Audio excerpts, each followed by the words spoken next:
I have written extensively about Terminator. I love these films. I don't know what it says about me. I love apocalypses in films, not in real life.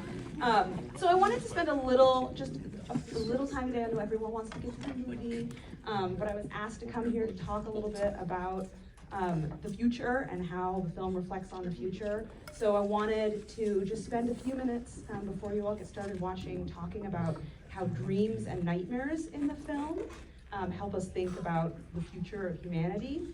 So one of my favorite stories about Terminator is that no one really thought it was going to be as big of a success as it was. So I'm talking about the first film, the first Terminator film.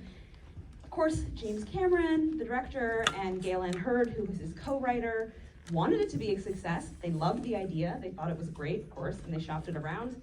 And they found financiers for it, and they put a lot of time and energy into the film.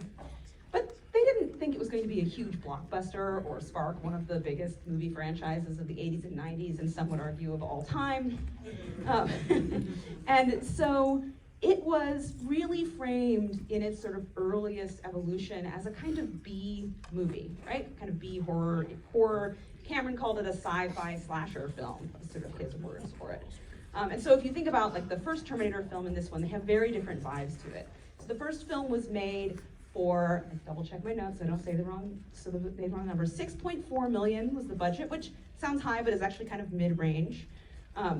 Terminator 2, Judgment Day was a $100 million budget. Because what happened is that with its $6.4 million budget, the first Terminator movie made $78 million at the box office.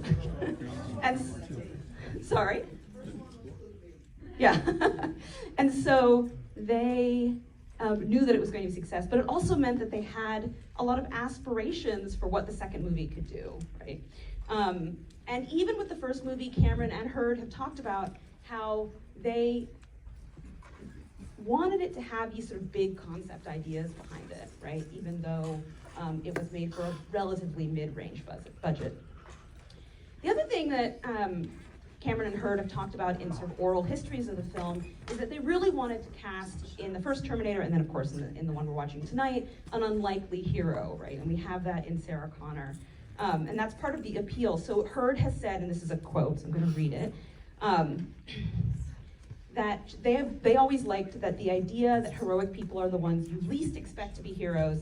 There's a tradition of male characters who go to war, who are in the boxing ring, like the three people we just saw, who rise up to be corporate titans, you name it. But women are all the more compelling parts to write because culturally they're the ones who feel less equipped because that's what society tells them. So we get Sarah in the first Terminator. She's kind of flighty and carefree waitress right before everything happens. I assume we all know the plot of the first movie. By the end of the film, she becomes a survivor, right? And she realizes that she is sort of bearing the child who's going to be the future savior of humanity.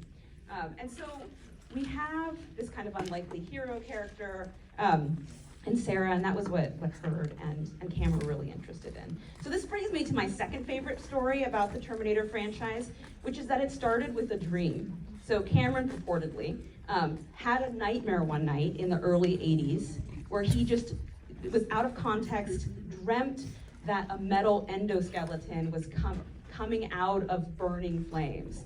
And he was an art director and model designer at the time, working for really sort of well-known B-movie horror director Roger Corman.